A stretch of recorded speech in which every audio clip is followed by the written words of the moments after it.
திருவள்ளூர் மாவட்டம் திருத்தணி தொகுதியில் தவேக வேட்பாளரான வழக்கறிஞர் சத்யகுமார் தனி ஒருவராக வாக்கு சேகரிப்பில் ஈடுபட்டார். கட்சி நிர்வாகிகளை இழிவுபடுத்தி பேசியதாகவும் உரிய தகவல் அளிக்காமல் வேட்புமனு தாக்கல் செய்ததாகவும் கூறி மாவட்ட செயலாளர் உள்ளிட்ட நிர்வாகிகள் ஒட்டுமொத்தமாக பரப்புரையை புறக்கணித்ததாக கூறப்படுகிறது. இதனால் வேட்பாளர் சத்யகுமார் ஆதரவின்றி திருத்தணி நகர் முழுவதும் தனி ஒருவராக வீதி வீதியாக சென்று பொதுமக்களிடமும் வியாபாரிகளிடமும் வாக்கு சேகரிப்பில் ஈடுபட்டார். சென்னை அடுத்த பல்லாவரத்தில் இஸ்திரி செய்து சலவை தொழிலாளர்களிடம் இந்திய ஜனநாயக கட்சி வேட்பாளர் வெங்கடேசன் வாக்கு சேகரித்தார். சலவை தொழிலாளர்களின் வாழ்வாதார தேவைகள் மற்றும் பிரச்சினைகள் குறித்து வேட்பாளர் வெங்கடேசன் கேட்டறிந்தார்.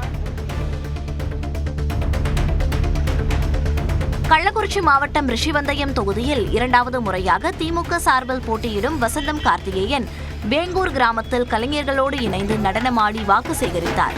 வீரட்டகரம், தேவி அகரம் உள்ளிட்ட பல்வேறு பகுதிகளில் தீவிர வாக்கு சேகரிப்பில் ஈடுபட்டபோது வரவேற்பளித்த நாட்டுப்புற கலைஞர்களுடன் வேட்பாளரும் இணைந்து நடனமாடினார்.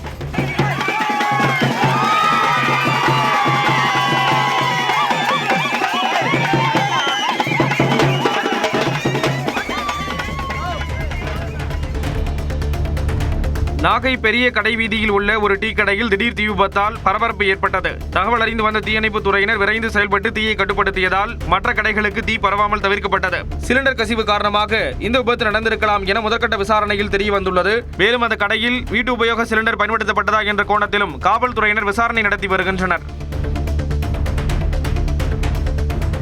திருச்சி மாவட்டம் லால்குடி தொகுதி தமிழக வெற்றிக் கழக வேட்பாளர் கூப்பா கிருஷ்ணனின் மைத்துனர் வீட்டில் தேர்தல் பறக்கும் படையினர் மற்றும் வருமான வரித்துறையினர் நடத்திய சோதனையில் கணக்கில் வராத 50 லட்சம் ரூபாய் பறிமுதல் செய்யப்பட்டது. வட்டாட்சியர் தமிழ்ச்செல்வனுக்கு கிடைத்த ரகசிய தகவலின் பேரில் இந்த சோதனை நடத்தப்பட்டது. பறிமுதல் செய்யப்பட்ட பணத்திற்கு உரிய ஆவணங்கள் இல்லாததால் வருமான வரித்துறையினர் விசாரணை மேற்கொண்டு வருகின்றனர். மதுரை மாவட்டம் சோழவந்தான் தொகுதி திமுக வேட்பாளர் வெங்கடேசன் வாவிடமருதூர் கிராமத்தில் தேர்தல் பரப்புரை மேற்கொண்டார். அப்போது அதே பகுதியைச் சேர்ந்த தவேக வேட்பாளரும் முன்னாள் எம்எல்ஏவுமான எம் வி கருப்பையா திமுக வேட்பாளரை நேரில் சந்தித்து சால்வை அணிவித்து வாழ்த்து தெரிவித்தார்.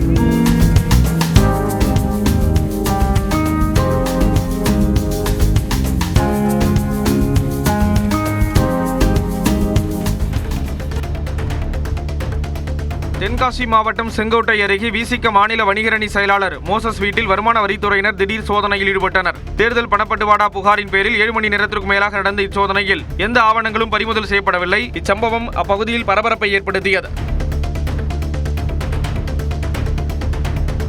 காஞ்சிபுரம் மாவட்டம் எடமச்சி கிராமத்தில் விபத்தில் சிக்கி மூளைச்சாவடைந்த இளைஞரின் உடல் உறுப்புகள் தானமாக வழங்கப்பட்டன.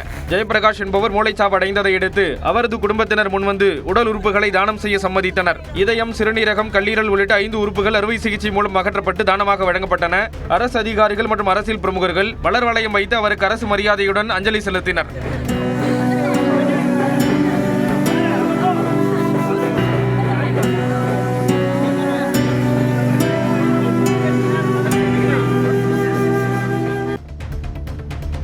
குல்லா அணிந்தபடி இஸ்லாமியர்களுக்கு பேரீச்சம்பழம் வழங்கி தனக்கு ஆதரவு திரட்டினார் ஓபிஎஸ்.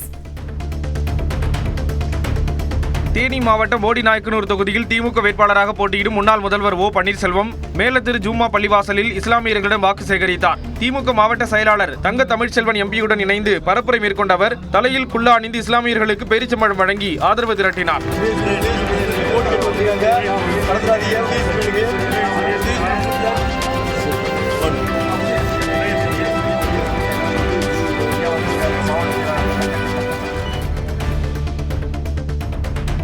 சென்னை தியாகராய நகர் தொகுதியில் தமிழக வெற்றிக் கழக பொதுச் செயலாளர் ஆனந்த் தேர்தல் பரப்புரையை தொடங்கினார். கோடம்பாக்கம் பகுதியில் வீடு வீடாக சென்று அவர் தவேகவின் வாக்குறுதிகளை துண்டு பிரசுரமாக வழங்கியும் விசில் ஊதியும் வாக்குகளை சேகரித்தார். சொல்லிட்டேன், என் முகம் இல்லைங்க, டி நகர் தொகுதி தளபதியுடைய முகம் தான்.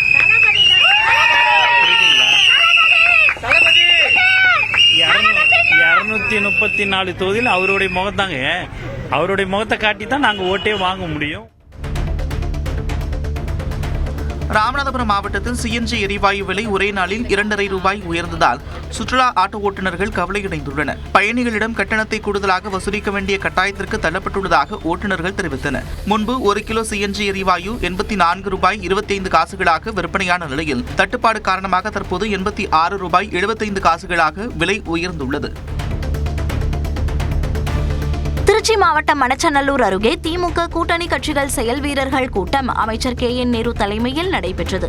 இதில் பேசிய இரண்டாவது முறையாக போட்டியிடும் திமுக வேட்பாளர் கதிரவன், தனது மணச்சநல்லூர் தொகுதிக்கு உட்பட்ட 5 ஒன்றியங்களில் அதிக வாக்குகள் பெற்றுக் கொடுக்கும் கிளை கழகங்களுக்கு மொத்தம் 130 இருசக்கர வாகனங்களை தனது சொந்த செலவில் வழங்குவதாக தெரிவித்தார்.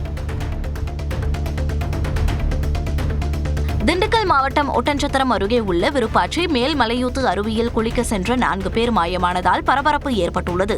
அனுமதியின்றி அருவியில் குளிப்பதற்காக சென்று அரவக்குறிச்சி பள்ளப்பட்டி பகுதியைச் சேர்ந்த 11 பேரில் ஆதில், அயாஸ், சதாம் உசேன், பயாஸ் ஆகிய 4 பேர் மாயமாகினர்.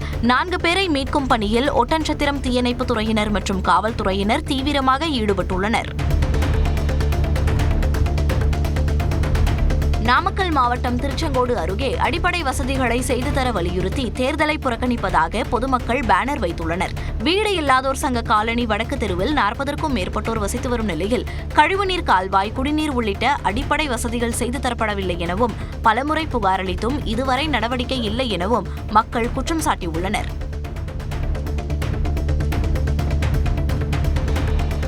தருமபுரி மாவட்டம் தொப்பூரில் பாமக வேட்பாளர் சௌமியா அன்புமணி தேர்தல் பரப்புரையில் ஈடுபட்டார். தருமபுரி மாவட்டத்தில் நிலுவையில் உள்ள நீர்ப்பாசன திட்டத்தை நிறைவேற்ற மாம்பழம் சின்னத்தில் வாக்களிக்க வேண்டும் என கூறி அவர் வாக்கு சேகரித்தார். நல்ல சுகாதாரமான வளமான வாழ்க்கை நம் குழந்தைகளுக்கும் நம்முடைய பெண்களுக்கும் நம்முடைய குடும்பத்தாருக்கும் கிடைக்க வேண்டும் என்று கூறிக்கொண்டு இதற்காக அயராது எல்லோரும் ஒற்றுமையாக பாடுபடுவோம். மதுரை மாநகரின் புதிய காவல் ஆணையராக அபிஷேக் தீக்ஷித் பொறுப்பேற்றுக் கொண்டார். மதுரை மாநகர காவல் ஆணையராக இருந்த லோகநாதன் பணிமாற்றம் செய்யப்பட்டு அவருக்கு பதிலாக அபிஷேக் தீக்ஷித்தை தேர்தல் ஆணையம் நியமித்தது. இந்நிலையில் மதுரை மாநகர காவல் ஆணையர் அலுவலகத்திற்கு வருகை தந்த அபிஷேக் தீக்ஷித்திற்கு மாநகர காவல்துறை சார்பில் அணிவகுப்பு மரியாதை வழங்கப்பட்டது. இதனைத் தொடர்ந்து அவர் காவல் ஆணையராக பொறுப்பேற்றார். தமிழக வெற்றிக் கழக தலைவர் விஜயின் மெய்காப்பாளரும் முன்னாள் டிஎஸ்பியுமான சஃபிஃபுல்லாவிற்கு திண்டுக்கல் நீதிமன்றம் பிணையில்லா பிடியாணை பிறப்பித்துள்ளது. 2018ஆம் ஆண்டு கொலை வழக்கு ஒன்றில் சாட்சியம் அளிக்க பலமுறை சம்மன் அனுப்பியும் அவர் ஆஜராகாததால் நீதிபதி ராஜகோபால் இந்த அதிரடி உத்தரவை பிறப்பித்துள்ளார். சஃபிஃபுல்லா விருப்ப ஓய்வு பெற்று தாவேகாவில் இணைந்திருப்பது குறிப்பிடத்தக்கது. திருப்பூர் மாவட்டம் பல்லடத்தில் பரப்புரையில் ஈடுபட்ட நாம் தமிழர் கட்சியின் ஒருங்கிணைப்பாளர் சீமானிடம் உண்டியலில் சேர்த்து வைத்த பணத்தை திரள் நிதியாக சிறுவர் சிறுமி வழங்கினர். பல்லடம் தொகுதி நாம் தமிழர் கட்சி வேட்பாளர் தமிழனியனை ஆதரித்து சீமான் பிரச்சாரம் மேற்கொண்டார். பிரச்சாரத்தை நிறைவு செய்த பிறகு ஒரு சிறுவனும் சிறுமியும் தாங்கள் உண்டியலில் சேர்த்து வைத்த பணத்தை சீமானிடம் வழங்கினர். அதனை மகிழ்ச்சியுடன் பெற்றுக்கொண்ட சீமான் இருவரது கைகளிலும் முத்தமிட்டு நன்றி கூறினார்.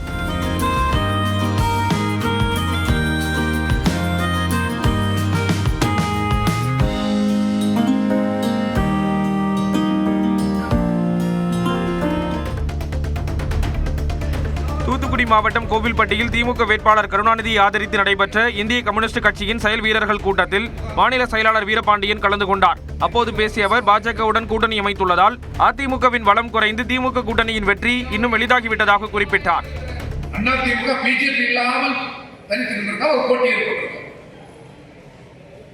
அதிமுக பிஜேபி அழைத்து வருவதால் திமுக தலைமையான கூட்டணிக்கு வெற்றி என்பது மிக இலகுவாகி